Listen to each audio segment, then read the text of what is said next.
All right.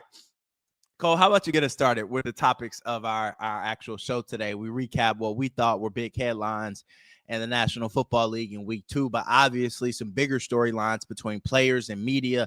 And I think it's only right that we kind of tee up the story down in Miami and what's brewing down there with the Dolphins. Yeah, man, it's not looking good, man. As we saw at the end of last year, Tyreek Hill is disgruntled, man. He's sick of it. He's fed up. He came back into this year saying that he's gonna get it back right. He's sorry. He apologized to everybody. He's trying to turn over a new leaf, but there's a reporter trying to bring it back out of him. I think we got the video, man. Let's We, pull it we, up and we do watch. have the video. Let's pull it up. Is there any reason, rhyme or reason, you haven't caught a pass for over 30 yards in a full year?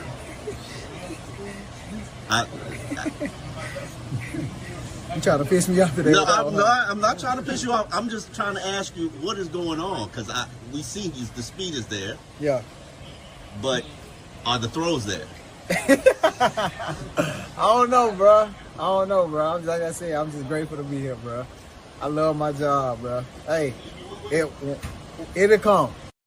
Yeah, bro. So as you can see, man, this reporter is really trying to drag it out at Tyreek. He's trying to bait him into something, and Tyreek almost wanted to snap on him, but he held back a little bit. He held back. For clarity. All right. Maybe it was a bait question, but I also think it was a worthy question. Like, this is a guy, when you look at the numbers, in 2023, he had 8 receptions of 30 or more yards. This was a staple of the Miami Dolphins offense under Mike McDaniel.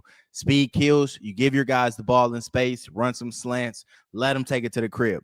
Last year, he had 3 catches of 30 yards or more. 80 yards to open the season in the opener after being arrested and put in handcuffs, or detained and put in handcuffs before the game, which was crazy. He went out for 80-yarder.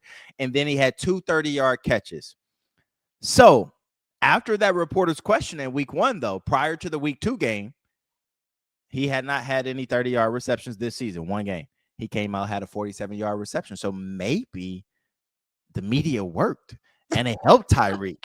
You always hear coaches say, like, in the media, the press conferences, I'm trying to get a message to my team. So sometimes my press conference is more to the team. So I'm saying maybe the reporter's question and Tyreek's answer got to Mike McDaniel, and he said, you know what? I got to get my guy the ball and make sure that we get him a catch over 30 yards, because that's how we win games. And do you think that this was not part of their agenda before this random question by this reporter? Pause. Yes, it could be part of their agenda, but it clearly wasn't working. As that reporter said, you only had 1 catch over 30 yards. Well, I should say for 31 or more yards once last season and none in the first game this year. So, Mike McDaniel. So we're saying that the question is what led to the success. No. I'm not saying the question, Cole.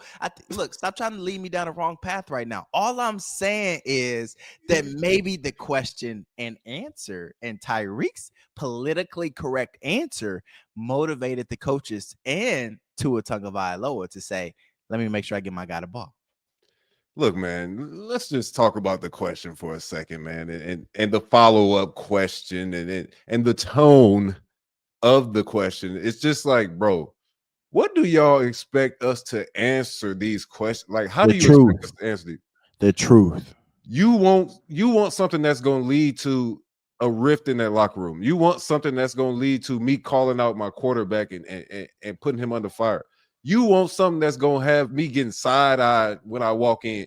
Like, come on, man. I can't do that, bro. That's come on, man. He already did it after the last game last season. He said that he had to go. He said they wasn't getting it done there. I got to go. And then he came out and apologized for it.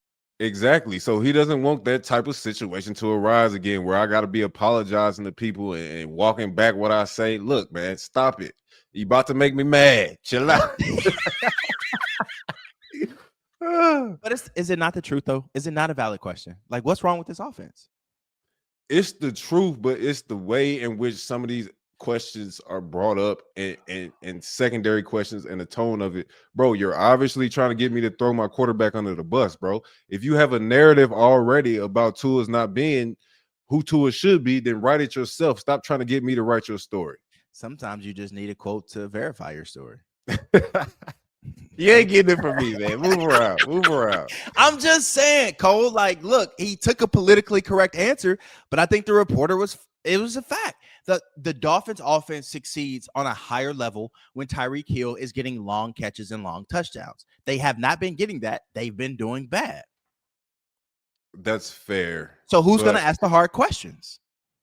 I mean, you're right. You're right. He asking the right questions, but when you say, "Is it the throws?" You're not asking the right. That question. was bad. I can't defend. Come on, that. man. I can't defend that. I cannot defend that. Omar, you lost me with that one, but I'm with you on everything else. Call the offense out. Call the team out. You feel me? Like Tua coming out and saying, "I can't throw the ball 80 yards." So Tyreek, you know, you got to slow down. I'm like, what are we talking about, bro? That was a crazy quote, Tua. That's why I said, if you want to know more about the throws, ask the man throwing the ball. Get out of my face with that, please.